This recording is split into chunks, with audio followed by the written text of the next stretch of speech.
Сәлеметсіңдер ме, құрметті оқушылар?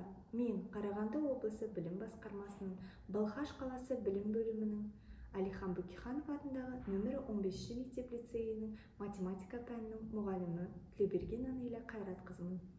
Бүгінгі біздің тақырыбымыз бірлесіп орындалатын жұмыстарға қатысты есептер. Сабағымыздың мақсаты жай бөлшектерге арифметикалық амалдар қолданып мәтінді есептерді шығару.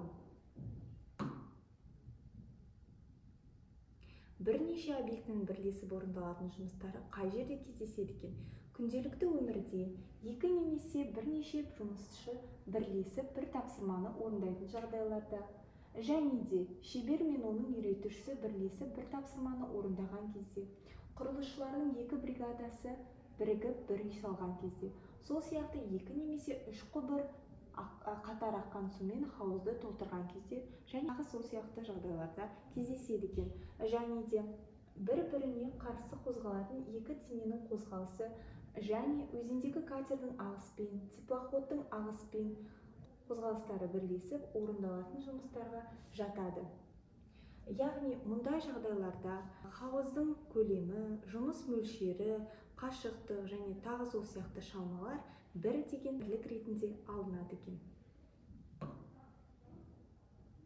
Бірінші есепті қарастырайық.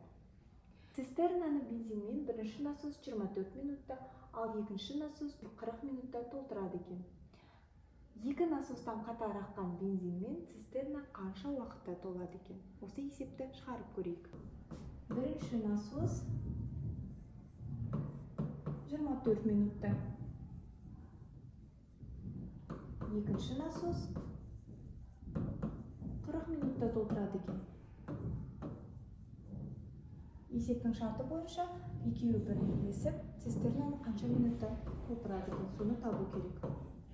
Бірлесіп қанша минутта? Шешу. Яғни біз цистернаның сыйымдылығын бір деп алатын болсақ, бірінші амалда 1-24-ке бөліп, біз бірінші насостың цистернаның 1 минутта 24-тен 1 бөлігінің толтыратын табады екенбіз. 1 минутта бірінші насос. Яғни бірінші насос 24-тен 1 бөлігін толтырады. Екінші амал тура солай екінші насостың табамыз. Яғни бұл екінші насостың 1 минутта цистернаның қандай бөлігін толтыратын табамыз. Екінші насос. Ал енді екеуін қосып, екі насос цистернаның 1 минуттың ішінде қандай бөлігін толтыратын табамыз. Ол үшін 24-тен 1-ге қосамыз 40-тан 1-ді. 24 және 40 сандарының ортақ бөлімі бізде 120. 120-ны 24-ке бөлсек 5, 120-ны 40-қа бөлсек 3. Яғни 120-дан 8 қысқарады. Нәтижесінде 15-тен 1 шығады. Бұл бірігіп екі насос 1 минутта толтыратын бөлігі. Жазып қояйық. 1 минутта бірігіп.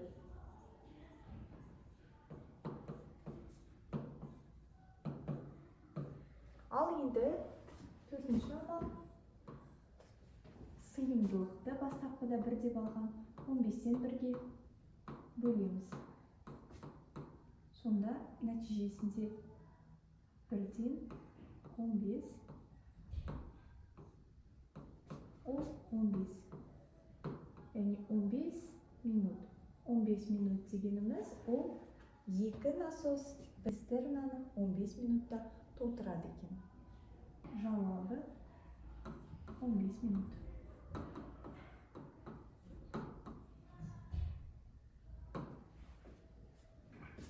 Енді келесі есепті қарастырайық. Ағасы, інісі және қарындасы Бірлесіп қардан ақ қаланы 12 минутта жасады. Қардан жасалған осы ақ қаланы егер ағасы ғана жасаса 24 минутта, егер інісі ғана жасаса 40 минутта жасайды. Егер осы ақ қаланы тек қана қарындасы жасаса, қанша уақытта жасайды? Осы есепті қарастырып көрейік. Есептің шарты бойынша ағасы, інісі, қарындасы бірлесіп 12 минутта ақ қаланы жасайды. Жазып қояйық. Бірлесіп 12 минут. Егер де жалғыз ағасы жасайтын болса, ағасы 24 минутта жасайды екен. Ал егер інісі жасайтын болса жалғыз өзі, ол ақ қаланы 40 минутта жасайды. Бізге табу керек, қарындасы ақ қаланы жалғыз жасаса қанша уақыт жұмсайды екен? Қарындасы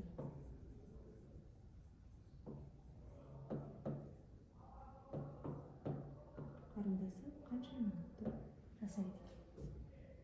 Ал енді осы есепті шығарайық.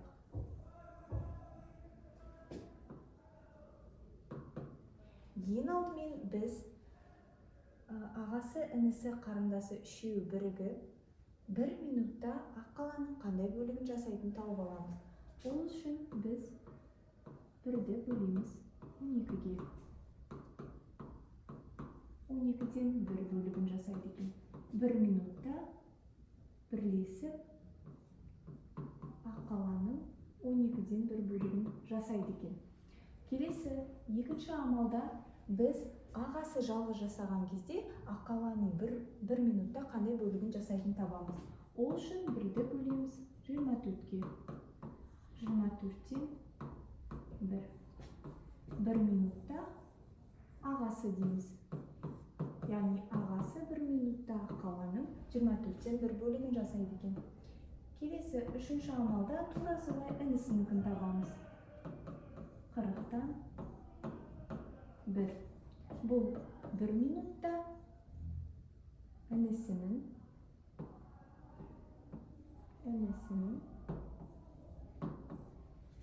минутта інісінің ақ қаланың 40-тан 1 бөлігін жасайтын тауып алдық. Енді соңғы амалда, яғни мен ағасы, інісі, қарындасы бірлесіп жасаған 12-ден 1-ден ағасы мен інісінің бірге жасағандағы қосындысын азайтып тастаймын. Азайту 24-тен 1 қосу 40-тан 1. Барлығының ортақ бөлімі бізде 120. 120-ны 12-ге бөлсек 10, 120-ны 24-ге бөлсек 5, және 120-ны 40-қа бөлсек 3. Сонда бізде 120-дан 10 азайту 120-дан 8 болады екен. 120-дан 10-нан 120-дан 8 азайтатын болсақ, 120-дан 2 шығады. Ол бізде қысқарады. Сонда 60-тан 1 шығады. 60-тан 1 дегеніміз қарындасының 1 минутта ақ қаланың қандай бөлігін жасайтынын таптық. Жазып қояйық. 1 минутта қарындасы.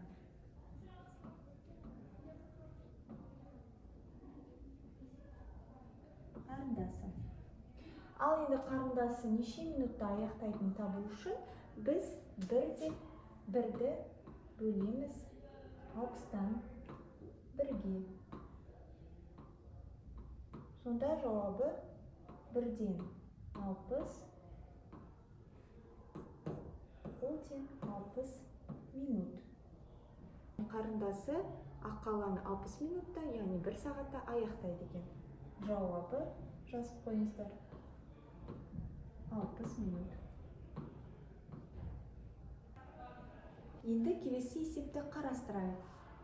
Коттеджді құрылысшылардың 1-ші және 2-ші бригадасы 12 айда, 2-ші және 3-ші бригадасы 10 айда, ал 1-ші және 3-ші бригадасы 15 айда салып бітіреді екен. Құрылысшылардың 3 бригадасы бірлесе жұмыс істеп, коттеджді неше айда салып бітіреді. яғни бұл жерде бізде бірінші және екінші бригаданікі белгілі, және екінші және үшінші бригаданың уақыты белгілі, және де бірінші және үшінші бригаданың уақыты берілген. Енді біздің сұрап отырғанымыз, яғни бірінші, екінші, үшінші бригада бірігетін болса, ол қанша уақытта үйді салып бітіреді екен. Ал енді осы есепті қарастырып көрейік.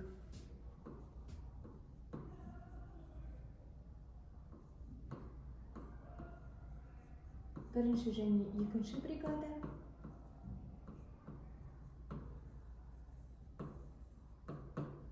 бізде 12 айда аяқтайды екен. Келесі екінші және үшінші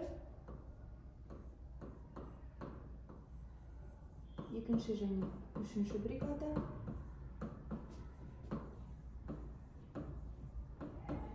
үйді салып 10 айда аяқтайды екен.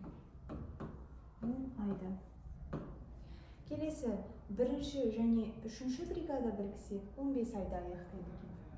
Бірінші және үшінші бригада 15 айда аяқтайды екен.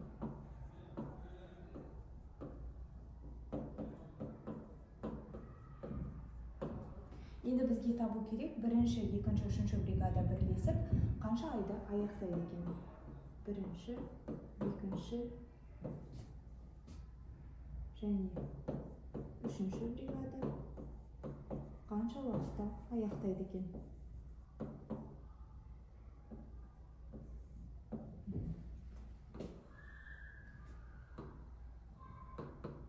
Шешуі. Ең алдымен біз бірінші және екінші бригада бір айда жұмыстың қандай бөлігін орындайтынын табамыз. Бірінші және екінші бригаданы қарастырып аламыз. 1-ді 12-ге бөлеміз. 12-ден бір бөлігі 12-ден бір бөлігін бірінші және екінші бригада бір айда аяқтайды екен.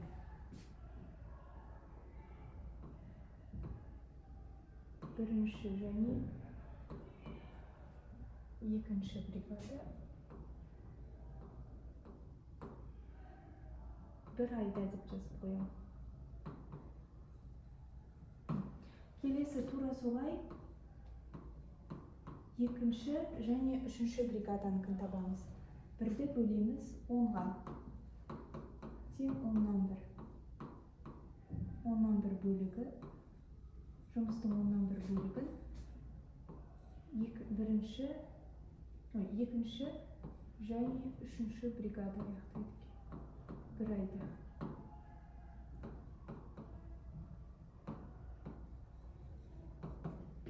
Келесі тура солай бірінші және үшінші бригаданыкін табамыз. 1-ді бөлеміз 15-ге. 15-тен 1 бөлігін бірінші және үшінші бригада. Бір айда 15-тен 1 бөлігін аяқтайды екен. Тауып алған бөліктерді бір-біріне қосып 2-ге бөлеміз. Жазып қояйық. 12-ден 1 қосу 10-нан 1 қосу 15-тен 1 бөлу 2. 12, 10, 15-тің ортақ бөлімі бізде 60.